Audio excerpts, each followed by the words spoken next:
Rome was the strongest country in the world. They had the biggest armies, the toughest soldiers, and giant warships that ruled the sea.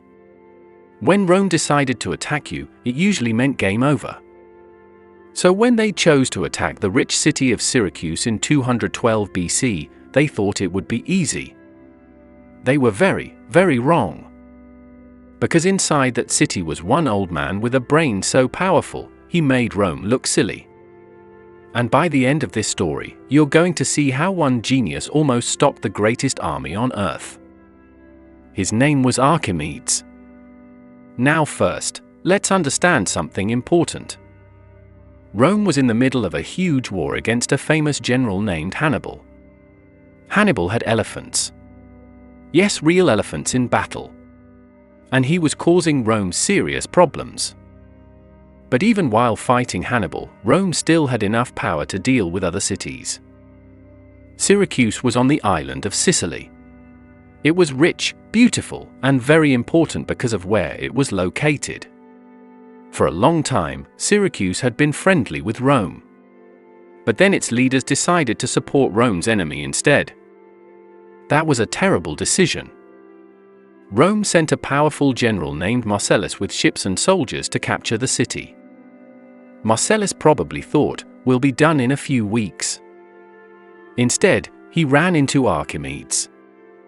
Now here's the surprising part. Archimedes was not a soldier. He didn't train with swords. He didn't wear shiny armor. He didn't shout battle cries. He loved math. He loved numbers, shapes, and solving tricky problems. He would draw circles in the sand and think about how the world worked. He once figured out how to tell if a crown was made of pure gold just by using water. That's how clever he was.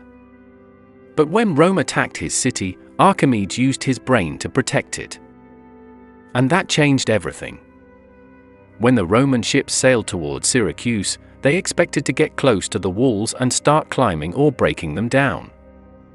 Instead, giant rocks came flying at them. Boom! Huge stones crashed into Roman ships, smashing wood and knocking soldiers into the sea. Archimedes had designed powerful catapults. But these weren't random machines. He carefully calculated how far they should shoot. If the Roman ships stayed far away, he used machines that could launch rocks very far. If they moved closer, smaller machines fired sharp spears quickly and accurately. No matter where the Romans stood, something hit them. Imagine trying to play a game where no matter where you move, you lose points. That's what it felt like for the Romans. They couldn't find a safe spot. And then came one of the most famous inventions of all time. The claw. Picture this. You're a Roman soldier standing on a ship. You're holding your shield, ready to fight. You feel brave because Rome always wins. Suddenly, a giant arm reaches out from the city wall. It hooks onto your ship. And then it lifts the front of your ship into the air. Yes. Into the air. The ship tilts backward. Soldiers slide across the deck.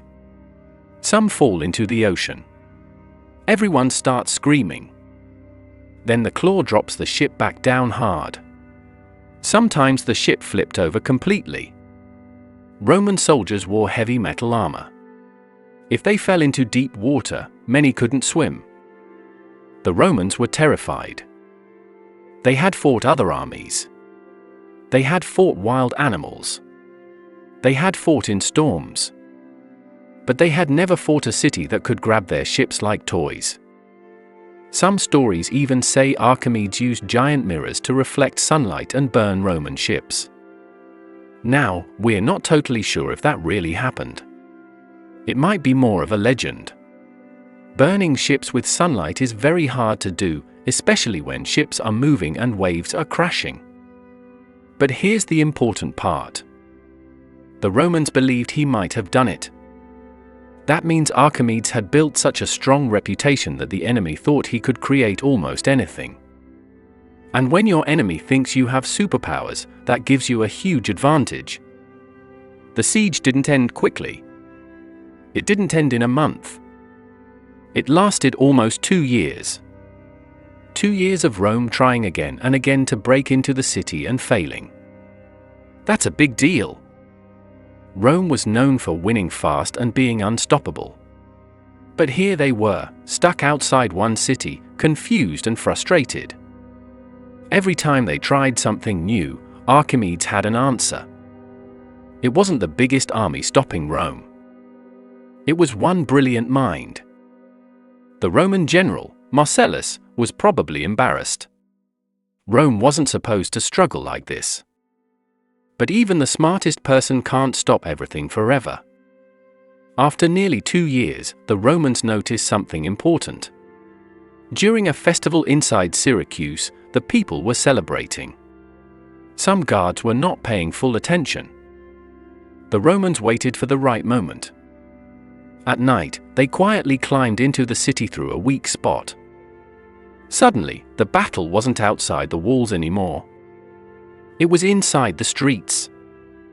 Fighting broke out everywhere. It was loud, chaotic, and scary. Now here's something amazing. Marcellus had given a special order: Archimedes must not be harmed.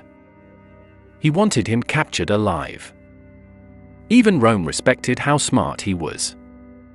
They didn't just want gold or treasure. They wanted the genius. But during the confusion, a Roman soldier found an old man sitting on the ground, drawing shapes in the sand. That old man was Archimedes.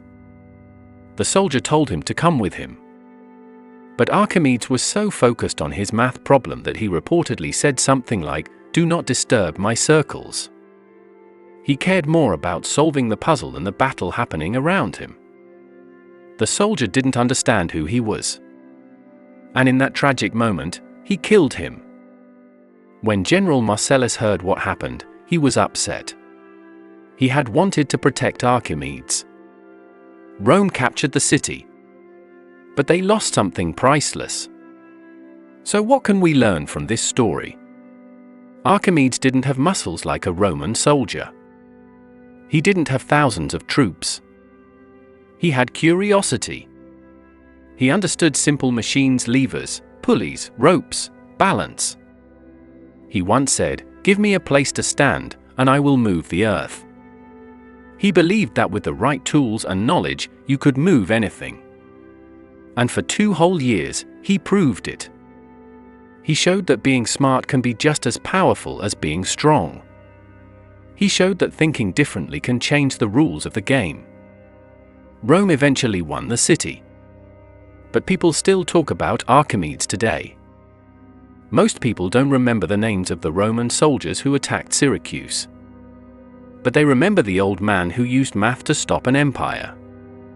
That tells you something important. Swords and armies can win battles. But ideas last forever. And that's how one genius made the Roman Republic look foolish, using nothing but numbers, machines, and imagination. So here's a question for you. If you were alive back then, would you rather be the strongest soldier in the Roman army? Or the smartest person in the room? Because history shows us something powerful. Brains can change the world. And sometimes, they can even scare an empire. If you like this story and want to hear more amazing true tales from history, make sure you stick around for the next one. And if this surprised you, hit that like button so we know you want more epic stories like this.